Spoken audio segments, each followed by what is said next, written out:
On August 7th, 2025, President Trump signed an executive order that will redefine our 401k. This executive order proposes to allow alternative investment options within 401ks for the first time.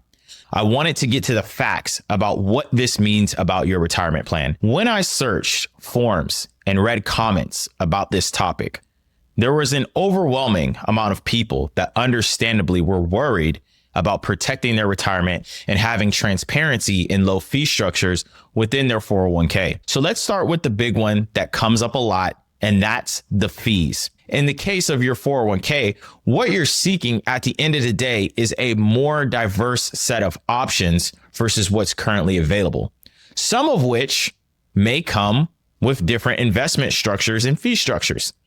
In alternatives, each investment manager's returns are going to be different because unlike the stock market, there is no broad-based index like the S&P 500 in private markets. It's all individual funds.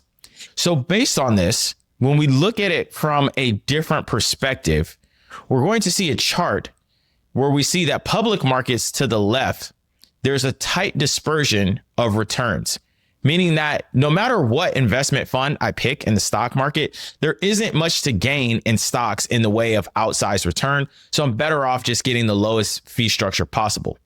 But when we look on the right to private markets, there's a large dispersion of returns that are possible. There's good private market managers, and then there's some bad ones. So our job as investors is to focus on the good managers with a good track record and avoid the bad managers. We need to understand that each asset has its own unique characteristics, and we must learn to navigate those specific asset classes. So let's talk about the next topic. I see that comes up a lot pertaining to these 401k changes, and that's liquidity. All over online, I read a lot of comments saying that alternative investments are bad because they are not liquid and therefore they should not be in your 401k. So as of this video, I'm 35.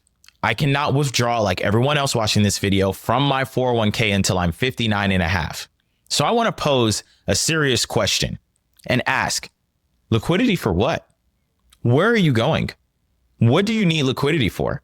As a matter of fact, more investors lose money because of liquidity because they end up selling at the most inopportune time of the market. Every single investment carries some form of risk. So in the case of stocks, there is what we call volatility risk because stocks are liquid. They tend to move up and down a lot because you can sell in and out of them. That's one type of risk. In the case of assets like real estate and private equity, they carry what we call liquidity risk. Both are risk. They're just different kinds of risk measured in different ways.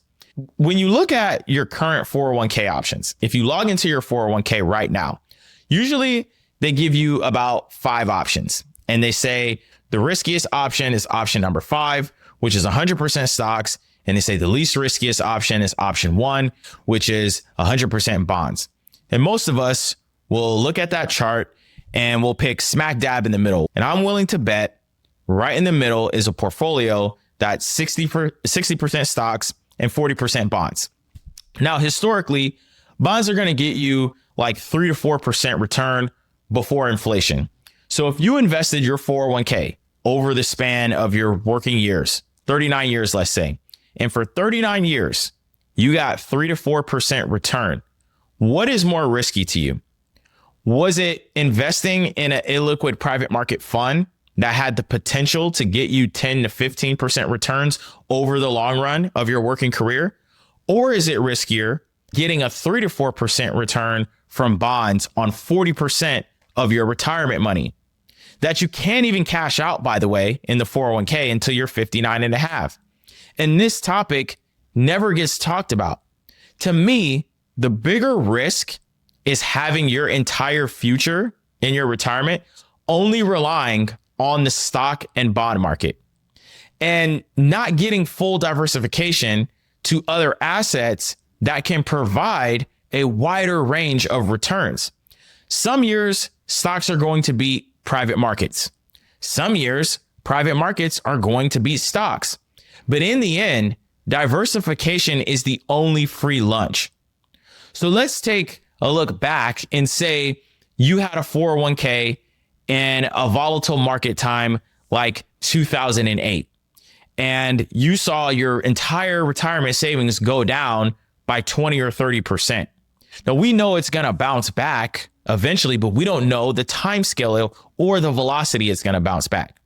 And that is what I'm here to point out, is that just because alternatives are not liquid does not automatically mean they're more risky. In times of volatile stock markets, this could be something that preserves your wealth. So finally, let's get to the topic of, is this just a money grab by rich private equity managers that are looking to infiltrate the retirement system to get more dollars in their pocket?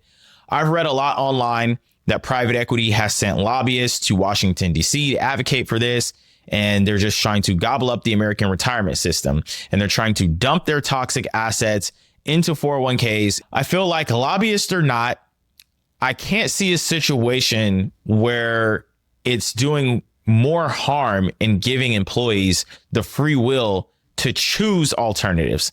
If alternative investments are not for you, that's perfectly fine.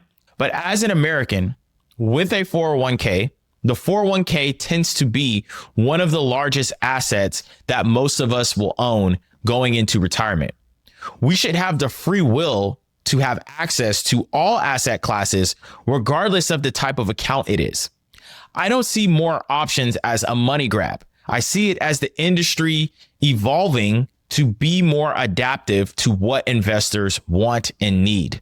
This executive order redefines how retirement plans can build your wealth by including a more wide range of asset classes. So let me know in the comments how you feel about this change. Is this a good thing for the American retirement system, or is it a bad thing? And if you're interested in learning more about alternative investments, make sure you download the guide that I've created that is linked in the description, named Why Alternative Investments. And now that you've learned how private equity is redefining 401ks, make sure you watch my video about why private equity is spending billions of dollars investing in professional sports teams.